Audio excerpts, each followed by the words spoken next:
Good afternoon. I'm Greg Heffernan, Vice President of Academic Affairs for Residence Medical. I want to welcome you to a webinar. We're going to discuss SOAP and the match this year, and we're going to also guide some students that are listening all over the world, literally, on how to become more competitive if you did match in. And we want to congratulate those students who did match in, and those who didn't, do not give hope. There is always an opportunity if you continue on the path. So I've got some wonderful guests here. Dr. Michael Everest, who is the founder and CEO of Residence Medical, and Dr. Romeo Castillo, who is a program director in family medicine. And I must say, probably one of the best program directors that I know of in California. He's run several residency programs impeccably, and you'll learn a lot from listening to him. And then I also have Dr. Brandon D'Souza, who is a recent match in neurology, and he's a wonderful success story. And I think you'll also find his sharing with you as well very, very, very helpful. With that, let me turn it over to Dr. Everest, because I think he might have some really nice words to tell us as we move forward post-match this year. Great. Thank you, Professor Heffernan. To everybody joining us, welcome and thank you for your time and coming to our webinar. The purpose of this webinar is really to give hope to people that did not match. The preliminary numbers are in the thousands of the ones that did not achieve residency. We're now dealing with an atmosphere where there's a lot of Caribbean schools opening up. There are a lot of Eastern European schools that are recruiting students. The Chinese schools are recruiting students from India and elsewhere, whose ultimate goal is to come to America. Our stateside schools are building DO schools, but the positions are not increasing. We have a few rural positions opening up here and there. Residence Medical itself is opening up residency programs. One of which in the past, Dr. Castillo was program director of, and he did a wonderful job in that program in building it up. And the basis of this webinar is to give you strategies on how to strengthen your curriculum vitae and giving you understanding of how the cycle works. SOAP and the main NRMP match is specifically an LCME and an AOA built venue so that those students can match. Don't give up if you're an international medical graduate, if you're a non-US international medical graduate. There are times and places throughout this whole process up until September where Residence Medical personally helps its students get in, and you can figure out a way, and that's what I want to talk about. I think that our guests will give a lot of insight. What I'm hoping to get out of this is get insight from Professor Heffernan and how he starts programs, how he mentors the students, and with Dr. Castillo and what he looks for in a prospective applicant and how they can build their CV. And I'd like to talk to Dr. D'Souza because he can interrelate to you guys probably the closest. 5 days ago, he was not a resident. He didn't know where he was going. He had gotten a lot of interviews. We had integrated him into a neurology program where he was loved. He needed a visa, and there was a lot of unknowns. He's a young man of faith, so he believed, but I'm sure you had trepidation because we're human, right? So maybe you can talk a little about your journey, and then we'll go on and talk about the emotional aspects of the match, and we'll go on about how to cope with the emotions, because wellness is very important. You can't burn out. I have students that were of mine that didn't get into the main match and they were melting down. I'm like, hang in there. It'll be okay. And some of them got in post-match and we'll continue putting them in. You must remain strong because this is all character building. Life is not simple. And like the good old Lion King story goes, life is not fair, Simba. You must keep pushing forward and you must work hard, and that will get recognized. So in saying that, I would like to introduce the esteemed Dr. Castillo, and then Dr. D'Souza, if you can get some words, and then we'll just have a relaxed panel discussion, and then take some questions from the floor of guests.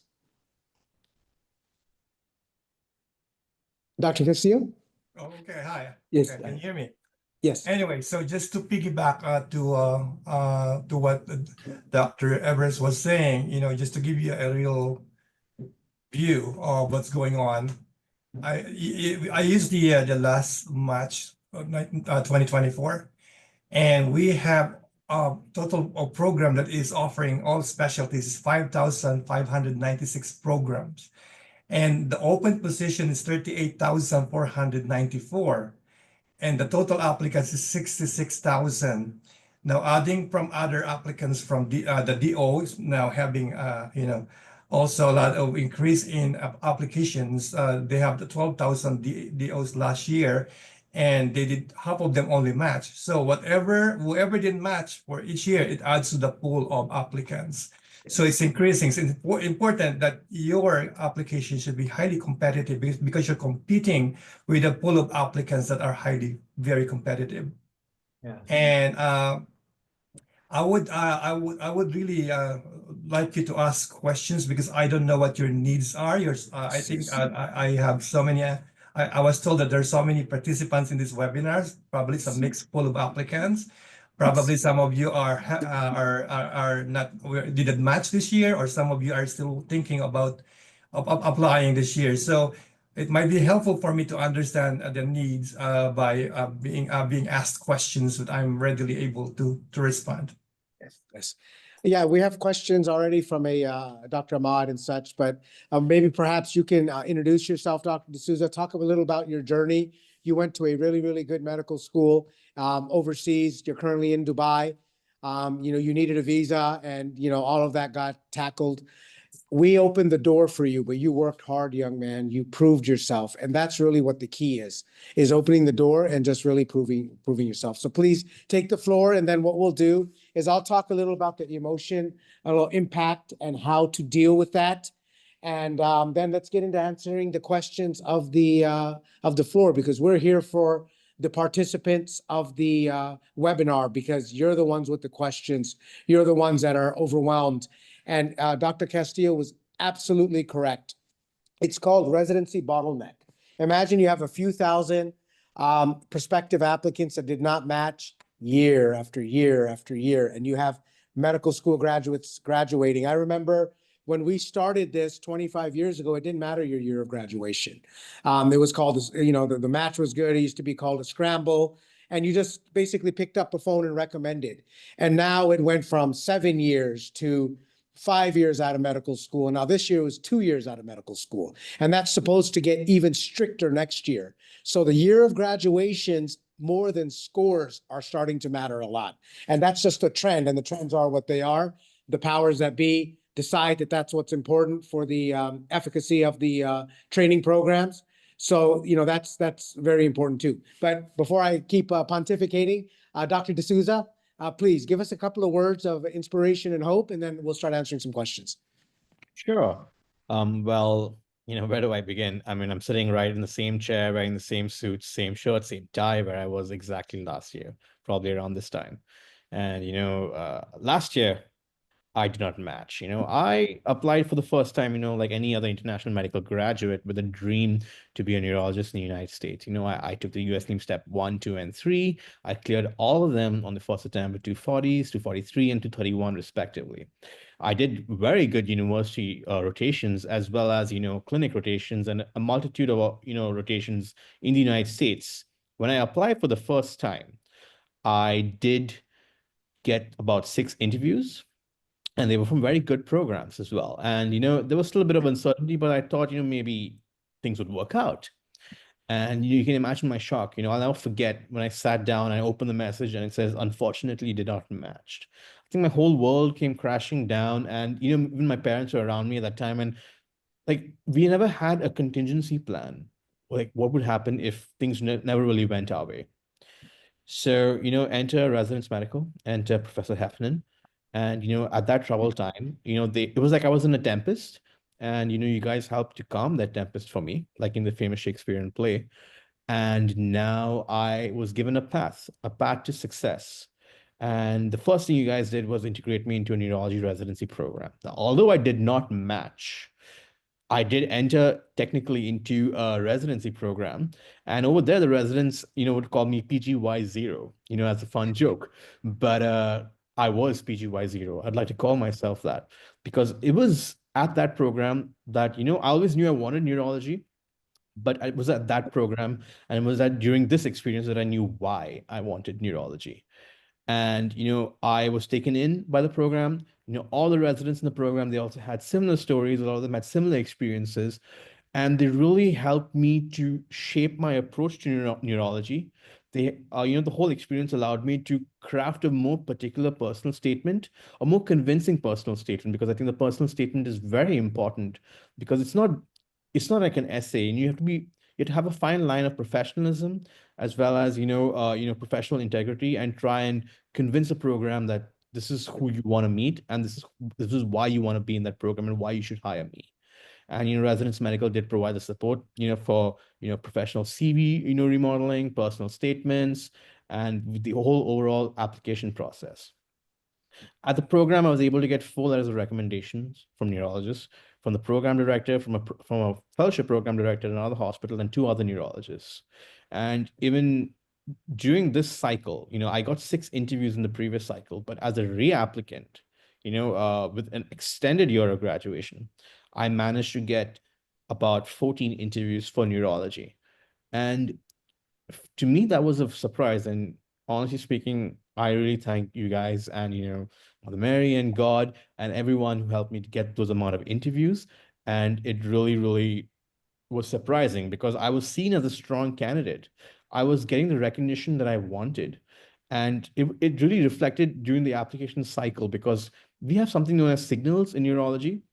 And as a non-US IMG, to get 6 out of 8 signals, as a reapplicant, along with 14, additional interviews in total, that's just something that's almost like having a divine hand. And I'm very happy to say that Residence Medical, was part of that hand. And today I have matched, thanks to all the support of everyone at your team, especially Professor Heffernan and to you, Dr. Everest, and everyone who has helped me on this journey. Thank you so much.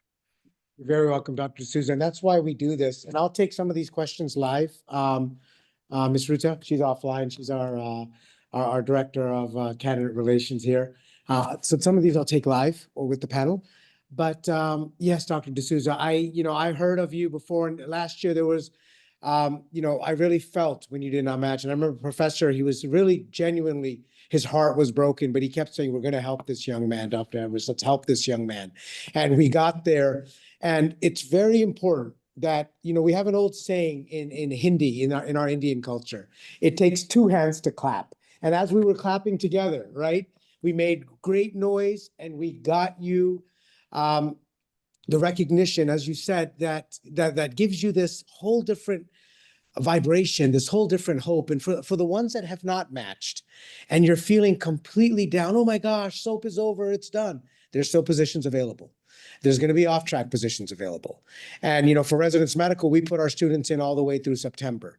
So don't give hope, and you must remain strong. One of the core competencies of the ACGME and actually of Residence Medical that we created off of it is emotional stability and maturity. Things are not going to go well in life. You're going to deal with parents and elders who you have to go and tell that a youngster has been diagnosed with terminal cancer. So you have to be emotional strong. You have to be able to take a hit and move forward because that will build character. And may I warrant to say, Dr. D'Souza, that last year's experience is going to make you a more empathetic doctor, will make you a more understanding human being because it took that pain. And that's what we grow in. So thank you for that. That's inspiring. Professor Heffernan, if you actually, I can respond to Dr. Jasny's question. Dr. Jasny's question is, I applied for internal medicine residency this match season and did not match. I'm sorry about that, Dr. Jasny. Now that I have already met all of the prerequisites, how do I better stand for the next match? To answer your questions, this is how you're going to better prepare for the next match. do not have gaps in your CV. And perhaps Dr. Castillo can talk about that. The Yes. cousin of death in a CV is like, oh yeah, 6 months I was studying for step 3. Well, guess what? As a resident, you got to study for step 3, prepare for your in-training service exam, do case reports, and work up to an amount of hours treating patients. So how you're going to prepare for the next match is identifying a program that you can culturally fit with, identifying a program that that is IMG friendly if you are an IMG, and really work on not having any gaps in your CV and doing relevant work. Observerships don't really count. They're cute, they give you LORs, but we put Dr. D'Souza in a state that's a hands-on state. He was actually in a patient room, able to interact with a patient, do a history. And there's only about 5 states that do that. A little insight from you on that, Dr. Castillo, that question, please? Yes, you mentioned about the applications, though. Dr. De Sosa pointed out a very, very important thing, the personal statement. What I Yes. noticed is, we have over 700 applicants and we filter them. So, when I noticed that applicants, they think the more is better, less is better. So, imagine a program director reviewing all those personal statement with 2 to 3 pages of, of content of the personal statement. And I'm looking at the applications, whether it's clarity, the gap, it's very important. Are you abreast? Are you updated? It's very important. I noticed most of the applicants from outside the United States, they tend to create a lot of job description that are not recognized here. They did something, they name it as a certain type of job, which is not even recognized in this country, though. So to avoid doing that, we want clarity. The timeline is very important, the gaps, okay? And I would suggest also, your look for program that are IMG friendly, and use the last match because it's accessible. The trending, you can see which state has, accepted more IMGs, and if you're looking for program, look at the website, because some program, as Dr. Everest mentioned, they have criteria for year of graduation, and don't apply on this program because they will your application will be eliminated right away. In California, there's a lot of program which actually mention or put in their website about year of graduation, and majority of the program I'm speaking about California is no more than 5 years from graduation. So don't waste your time from applying on those programs, because you're going to be eliminated right away, because you know what happens, the program coordinator filtered them out before the program director can even review those applications. And the scoring in California, there are programs who accept more than 2 failures. And if you have more than 2 failures, but you have other strength in your applications, as a certain, you have to use consultantship, like, any agency that can give you some valuable guidelines and guidance at how to improve your application. Because most of the time, I've seen the applicants who have a poor performance in the USMLE scores, but there are other things that was highlighted, and they were given opportunity to be exposed to a certain, rotation, which I think medical residents will able to provide. It will flesh out. It will give you more opportunity because you're being seen as a real person, not as a written application.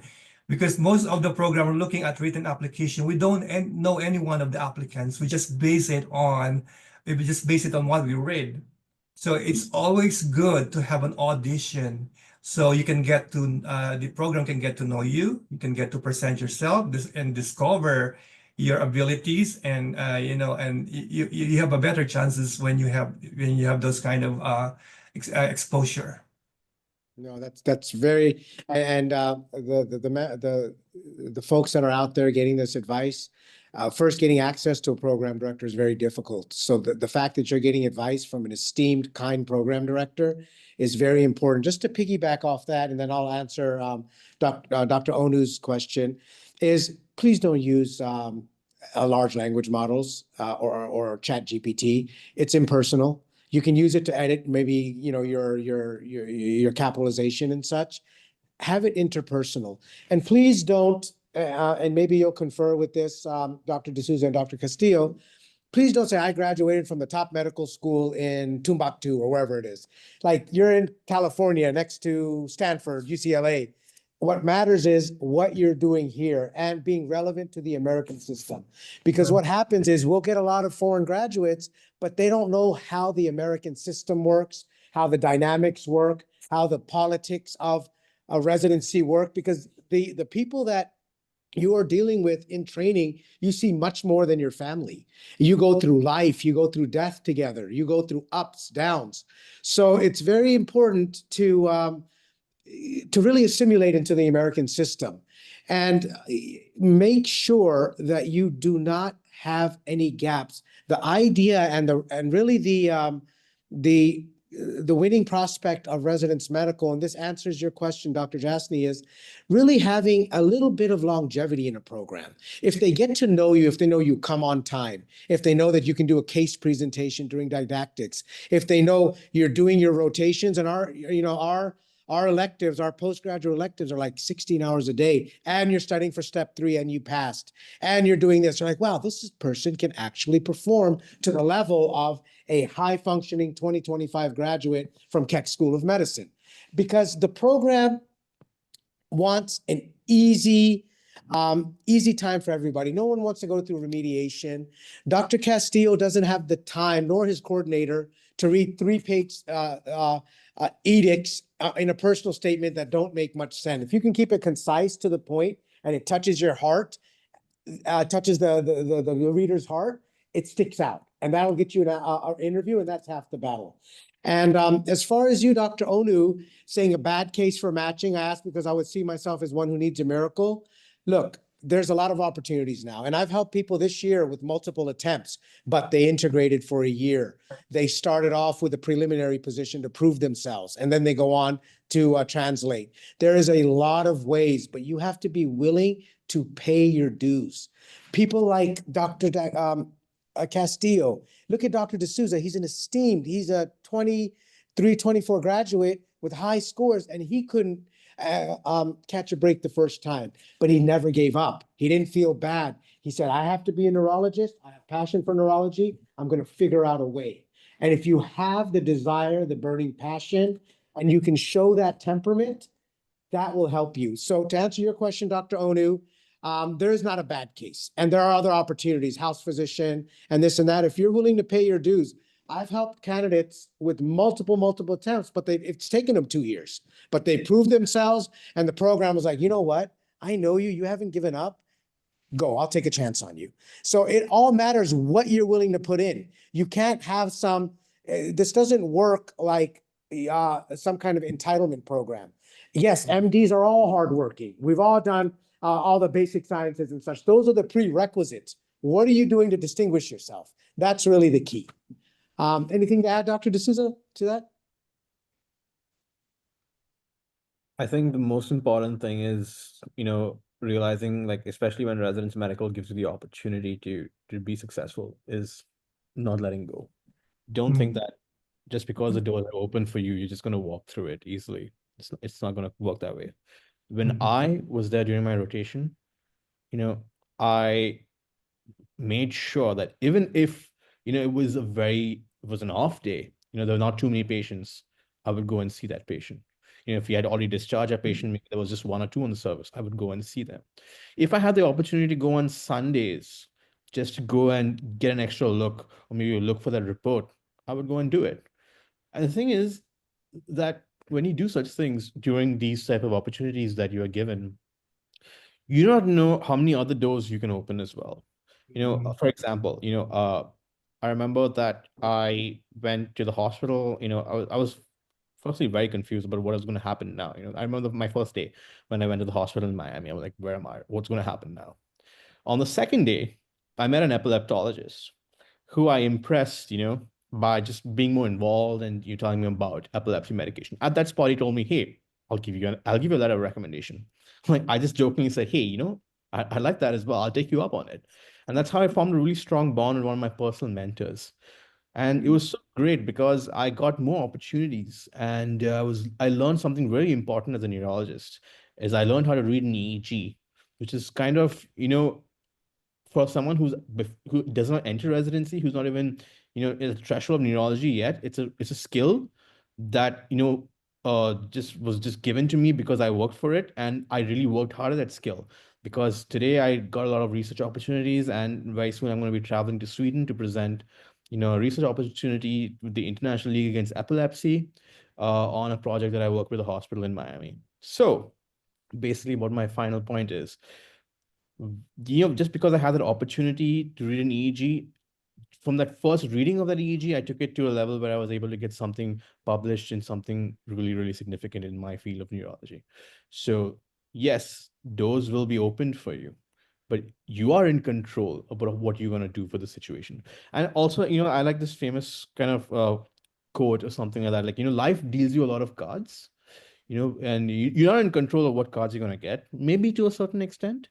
But what you are in control of is how you play those cards, and as long as you remember that you are in control of what you're going to do next, you'll be fine. Mhm. Very good advice, Dr. D'Souza. Very good advice. And I'm going to go through some of these, and then I'll ask the ones with the depth to it. Maybe one with Professor Heffernan. The anonymous attendee. No, you're saying, do I confirm at this point I don't need NRMP? NRMP is done. As of yesterday, you're going to apply Mhm. through ERAS to, I think, until June, and then you have paper applications, and then ERAS opens up. So no, the National Residency Match Program will start in 2026. Right. To answer your question, with the new immigrant in 2022, Dr. Fatima, yes, you have to, step 2 is everything right now. It's the only one with the digit score. You have to do well. And I would advise, and really, this webinar is not to sell anything. I'm just giving you how it is. We have an AI tool we use for USMLE, and you need a tutor, because as a 2022 grad, you're out of medical school for a while. So you need to have that, how the test is run now. And for you, Dr. Jabbar, I would like to read out the question, or maybe if you can see it, Dr. Castillo, you can answer it. The question is, I am a US IMG, done residency and Mhm. fellowship overseas, graduated from medical school more than 10 years ago. How to overcome the year of graduation, as they don't care about your practice year spent overseas. So maybe. Right. You really have to highlight what you can bring into the program. And as I mentioned, look for the program's criteria, and if you feel that your application, some program actually have they consider some applicants, even they way beyond the year of graduation from their requirements, if they have extraordinary talents or skill that they can bring into the program. But I would suggest that, time flies. It's the next cycle again in a few months. So apply, look for the program, and then make your application succinct and highlight all the things that a program director would like to know. First of all, you mentioned about personal statement. Personal statement is personal. Write something that is personal. Your other application tells about the quantitative reform, the score, your transcript. But in personal statement, I would like to feel I'm connected to the author of that personal statement. And don't use AI, because program director has a way of knowing whether this is an AI. And when you interview the person, you will ask, is this the person who wrote this personal statement? And that actually is so negative for program director. We want authenticity, reality. You have to present yourself the way you are. And the way you are is very important, though. So apply, and it's fast. The cycle is fast. The next thing you know, it's match season again. So I know it's hurtful not to be matched. It's hurtful not to be interviewed. But keep trying, and again, ask for consultantship from people who have reputable record, or reputable history of helping residents to land into a match or to land into a program. That's highly recommended. Yes. The idea is, and that's very true. What I say is, if you graduate from a US medical school, You have, and we've helped many US DO grads this year because it's been very difficult for them. You're going to have a team behind you. You're going to have your medical school. You're going to have your counselor. You're going to have the dean fighting for you, even if it's to put you in a preliminary, so you don't go their medical school doesn't go unmatched because people won't go to that medical school. But if you're an international medical graduate, if you're a non-US IMG specifically, or if you're part of a large Caribbean medical school, schools like St. George's and Ross, they have almost 1,000 students that graduate. Although they've built an infrastructure, a lot of them go unmatched. So you need to have a team behind you that's fighting for you, that's creating opportunities for you, that's opening up doors that you walk through. And as Dr. D'Souza said, you have to prove yourself. And to really segue off that, Dr. Zia is on, who is someone that we are just signed with us. She's got very high step 2 score, very high scores in general, but she's a little out of medical school. And you asked Dr. Zia, in your case, what is the plan? You did sign up with us late in the cycle, similar to what Dr. D'Souza did last year. And our plan is right now to see what post-match opportunities we have and immediately integrate you into a program that we believe 6 or 7 months from now, because the cycle is short. September is right around the corner, right? Or July is right around the corner when Eris opens up. And to really integrate you into a program that will take an understanding of your personality, a good cultural fit, and to really put you in that program so you prove yourself. And in that, by proximity, you will get multiple interviews, as Dr. D'Souza did, and really help you achieve your residency. Everybody wants it. Like, I know we live in a microwave society, right? Everyone wants to put 100, get the macaroni and cheese out and eat it. But, sometimes it takes time to, if there's any young kids, you guys use the terminology cook, you have to cook a little bit, right? And get out there and prove yourself. Look what Dr. D'Souza did. That's why he achieved residency. Yes, we opened the door for him. He was there on Sundays. And do you think that the program director does not hear about that from the attending, from the nurse, from the NP that's there? It's a small community in that hospital. You treat everybody well. So yeah, that's that. And Professor, if you can answer this question, this is from Dr. Antonia. Thank you for doing this webinar. You're welcome. I am a green card holder. I applied to internal medicine, main match, and family medicine and SOAP, but went unmatched. What are my possibilities for me for moving forward? Year of graduation 2022.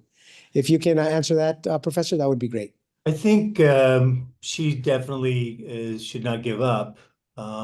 Internal medicine is the main match for most of the IMGs, as you know. Out of about 7,500 a year that match in, about 3,000 or 3,200 go into internal medicine. Another 1,500 go into family medicine, maybe 500 into pediatrics, and then there's a sprinkling of other specialties. So internal medicine is, that you will find that is the area where a lot of IMGs try. But certainly if you are listening, for example, where Dr. D'Souza's first year out applied and didn't have that ability to match in, but he tried the second time, we are certainly a company that really help integrate students into a GME program where you're doing research in that specialty. We do this with a lot of students who want to go into internal medicine, and we have affiliations with some wonderful internal medicine residency programs where the faculty do work with you exactly the same way that Dr. D'Souza described in the neurology program. And that's really what you want. You want to get your foot in the door. You don't want to each year keep applying and not get in. And I will tell you, as a foreign doctor, if you're at 2022, you're already going to be challenged in any U.S. medical school residency program, because the ABIM came out 2 years ago and advised, hey, let's not take anybody more than 2 years out of residency for internal medicine. And primary care, other specialties are following suit with the university programs. We have U.S. grads that come to us. I had a young lady who is a graduate from U.S. medical school. She applied her first year and didn't get in and decided to go off with another career. And now she's come back and wants to get in residency. So she went to her medical school and said, can I come in? And they said, no, we're sorry, you're more than 2 years out. So I said, okay, we can help you. So we are. Thank you for that, Professor. Yes, we'll take maybe one question each and then some closing statements, and the hour flew by. And thank you for your time, guys. And yeah, Dr. Antonia, the key is this. Look, you're a green card holder, so you don't need a visa.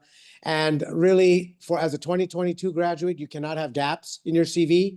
And you have to get in and integrate within a program where the decision makers can make a real call on your day-to-day temperament, nature, and skill set.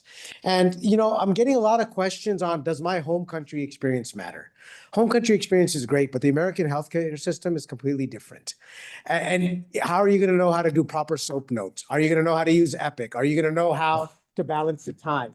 That only comes with real hands-on experience in America.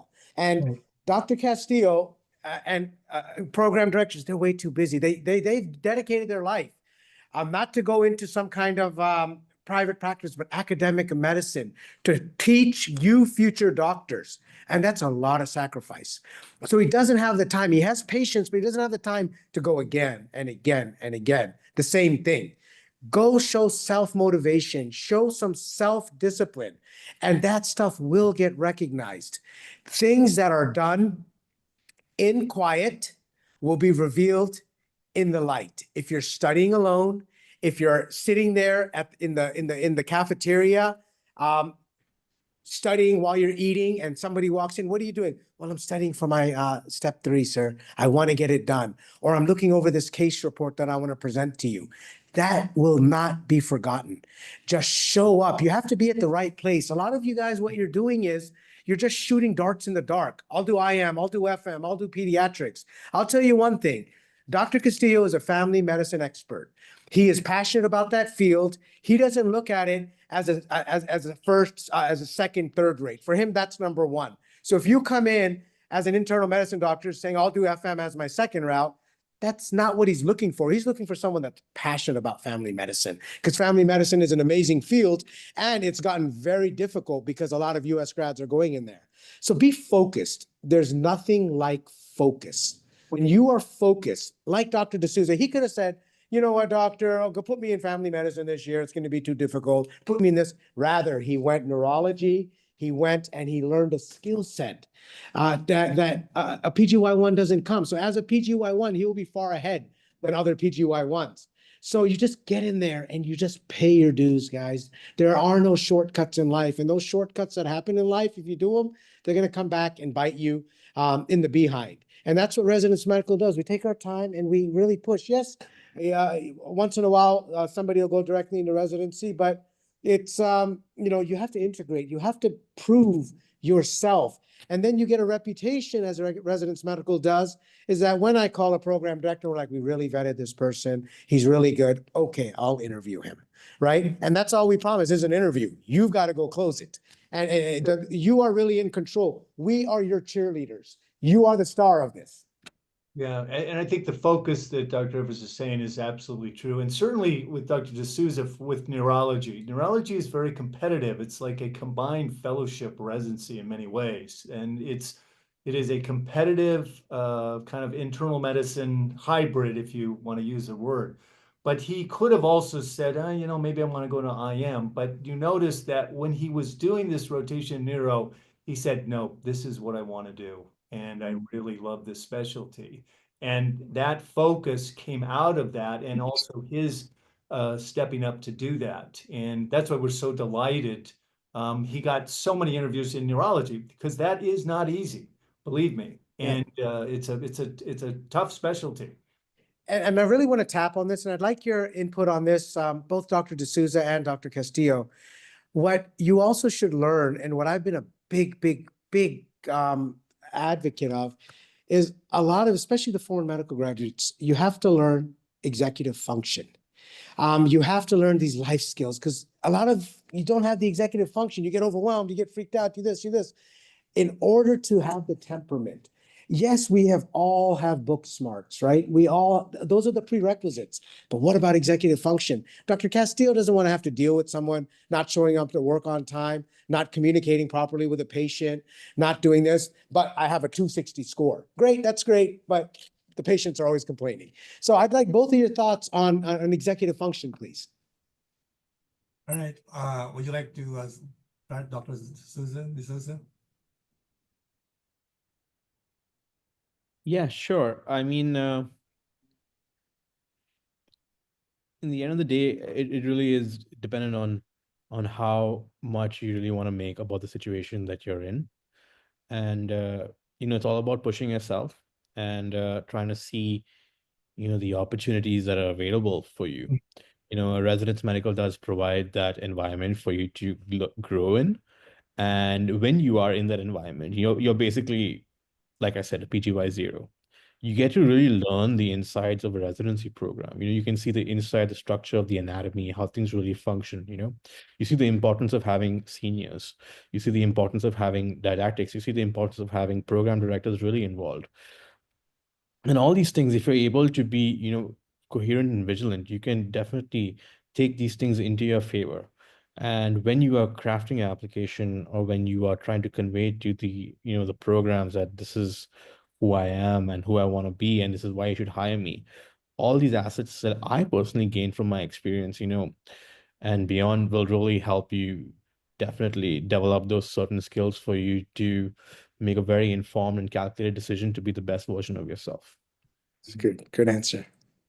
Anyways, when most program directors look at the application holistically, we're looking for someone who has the right attitude to be trained. You can have the most, highest grade in USMLE. You might have the most stellar record, but you don't have emotional intelligence. Our clientele in America are different. Communication is very important, extremely important. It's one thing I noticed about international graduate, and that's a common issues that I noticed. Clientele here are different, and it's very important you have soft skills. Knowledge alone will not make you successful. Having a strong emotional intelligence, having so many soft skills will help you become successful in the training.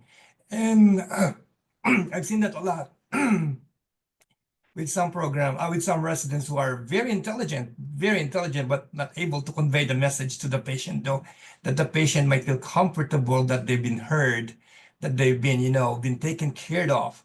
I have observed some residents just saying, this is what you're gonna do and take this and those, without having that connection with the patient. So make sure that when you start being interviewed, you have to convey to the interviewer that you have that ability to be able to engage, to able to connect to your clientele, especially if you're applying for primary care. Primary care is mostly about relationship with patient and doctor. So if you're applying for primary care, make sure you're able to convey that skills that you have during the interview, or even in your personal statement, that you are ready to start, that I will not be holding your hands all throughout the training, that you are ready from day one. That's what the program director is looking for. Aside from the grades, aside from the transcript, other skills that you will bring in, not to give the program director headaches. That's the listing with the program director would like to have. So true, Dr. Castillo. So true, Dr. Castillo. I'm gonna answer a couple more questions, then we'll do a couple of minutes of closing thoughts. And whoever is on the chat that we haven't spoken with, please stay on. We'll have one of our residency specialist counselors, Dr. Saima or Dr. Robert, contact you. And that's who really mentors you at Residence Medical, our MDs. So it's a whole different thing, not young kids just graduating with a bachelor's. Dr. Brune, I'd like to answer your question because we're excited about all the work we're doing with you and the Indian Health Services and starting residency programs in IHS. Your question is, and thank you for joining, Dr. Brune. I am working in post-acute care and Indian Health Services. I'm exploring the potential of residency in Indian country and rural America. I would like to hear from the presenters if having housing, a resident care salary, and transportation support to be welcomed by the GME candidates on the webinar. Yes, look, the thing is this, as I understand it, the residents will come to your program. You would want to recruit a lot more of international medical graduates. You would want to recruit a lot of Native American graduates. But in order to retain these candidates there, we have to have a strong infrastructure and a strong incentive. But really, the idea is this. You want to get an international medical graduate, and this is what we've been doing at Residence Medical, as you know, Dr. Kendall, is we get them, if this program is going to take a chance on you, right? You go pay your dues, you have to commit to stay 2 years after to see if you can be an attending to help support the local community. Because what happens, and Hawaii is the best example. Our friends in Hawaii tell us all the time, people come here and do their residency and then they're gone. We can't retain the doctors. So if you can let a program know, hey, I'll stay, I want to help build and really mean it, they'll take a bigger chance on you, because I can promise you, whether it's rural America in North Dakota or rural America in upstate California, you're going to get thousands of applicants because there just are so many applicants. So we can talk about more of this offline, Dr. Brune, but you have the right answer, the right thoughts on how to recruit. And being about 7 minutes more left, I would like to just close a little bit in some thoughts, starting with Dr. D'Souza and then ending with Dr. Castillo, or ending with me, if you will, and then we can carry on this conversation offline. And thank you, everybody who came on and for this valuable hour of your time, Dr. D'Souza. It's the middle of the night there, and you came, what they say, booted and suited. So thank you. And you, Dr. Castillo, you're taking valuable time out of your busy schedule, taking the time because you care. And in that, soft skills, if I can tell you guys one word that's very important, and that's how we deal with it. And if you see the panel, they do it genuinely. Have empathy. Don't be stuck up. Empathy is key. Actually care. Don't dial it in.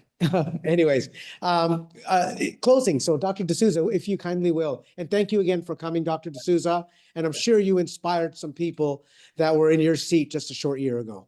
And I believe, Dr. D'Souza, I know you have something, an engagement that you got to go to right after, but I want to thank you. I'm sorry we started a little bit late. Go No ahead. worries. Yeah. I went for mass in the morning. I Oh. stayed awake all night, so that's all right. Yeah, but definitely the human aspect is very important, and exactly. They're trying to see the connection between your personal statement and who you are in the interview. If they notice a disconnect, especially from the more empathetic interviewers, they're going to start pressing more questions, or they're going to try and create a dialogue for you to keep on, engaging with them throughout the interview cycle. More than that, something I'd like to emphasize, since we spoke about the human aspect, a very common question, during your interview will be, tell me about a case. Now, what I feel personally, and this is golden advice for every applicant, is whenever you talk about that case, do make sure to tell what happened to the patient in the end. Because a lot of us, we'll just talk about the case. Oh, yeah, it was interesting. Oh, this is encephalitis. Oh, yeah, it was herpes zoster encephalitis. But if you don't really mention what happened to the patient, if you don't convey that during an interview, you do not really come across as human. And so if you do, that's like a very good point for you, because that gives you a lot of talking points, because then they're going to start engaging the human aspect of your personality more once you start giving them that, kind of that lead. So definitely do work on that. And yes, it's a hard journey. This journey is not for those who give up easily. Okay. And one thing is for sure, you have to thicken your skin, and most importantly, have faith in yourself, have faith in your higher power and your family, and also have faith in Residence Medical. That's all you have to know. Thank you, Dr. D'Souza. God bless you. Amazing job. I'm looking forward to the journey and just mentoring you throughout the route. We're here for you. And Professor Heffernan, you have on speed dial. And we're just very, very proud of you. Dr. Castillo, kindly. Yes, I for those who did not match this year, it's not the end of the world. Yes. And for those who haven't tried, still thinking, for the first time, this is also very helpful to you. When you apply, especially for those who didn't match, program director are also looking for resilience and persistence, and those are qualities that demonstrate certain type of values that you have that you can bring into the program. And also, the cycle the cycle is so fast. The next thing you know, it's match season again. And just like what Dr. De Souza mentioned, aside from building, looking forward and processing what happened or reflecting back on your experience, especially look back on your experience and what you can do better, those are also very helpful. Also look at the trending, the match. Look for areas that most likely you will get a position. Don't apply on waste your money and time to those areas that you know you have no chance. So your chances, if you really do some planning and working with consultancy, the chances is higher. You have a higher chance of being matched. And don't forget, like Dr. Sosa mentioned, there is such thing as prayer and luck. Okay. But you cannot find luck as long as if you don't try, you will not find it. It does happen overnight. It's not being offered to you. You have to find ways, someone to lead you, guide you through. It adds to your chances of being accepted in the program. And residency medical is one of those that I know, because I know Dr. Hepperman for a long time. They help a lot of people, and several of their applicants has been on my program. So I know what they can do, and they have a very good reputation. They're reputable, and life keeps going. Think about your wellness. We want to have a healthy residents in our program. Right. All right. Thank you, Dr. Castillo. I'm very humbled by that, and God bless you, and thank you for your time, and keep up the good work. Professor Heffernan, if you'll close, and then I'll close out, and I'll close out if you want to give just a minute, because it shuts off in a minute. If you want to just give a succinct summary, Professor Heffernan. Just very quickly, as you well heard, getting the chance and opportunity, as Dr. D'Souza said, do you want to really capitalize on that? And the resilience and perseverance that Dr. Castillo talks about is also equally great advice. Remember, these are schools. These are accredited schools, and they really want to train good trainees, good residents. And if you have that attitude and you go into it that way, about 10 to 20% of our kids become chief residents. And these are kids that had trouble getting in. But it shows you that persistence in that process actually makes them better doctors. I think you're looking at a potential chief resident, Dr. D'Souza. So you have those qualities, I can tell you from seeing a lot. But anyhow, thank you so much, all of you. Yes. Thank you, everybody. And whoever did not get their question answered, kindly go to residencemedical.com. We have live chat agents. Call the office. I know that all the counselors' calendars are full, but book an evaluation and let us evaluate you. And we're not going to take just everyone. There will be a process, but don't give up hope. We had a very good NRMP season this year. About 96, 97% of our students match, and the ones that don't, we'll go at it next year. Just don't give up. As long as you're willing, I'll stay here and fight for you night and day, because you're worth it. You are medical doctors. You are the future of building healthier societies. You are future doctors in multiple specialties. Don't forget that. If this is your passion, if this is your calling, if this is your destiny, and you don't give up, you will achieve it. And Residence Medical and me personally and my team will help you achieve it. Thank you so much for your valuable time. Thank you. Thank you. Thank you. Great.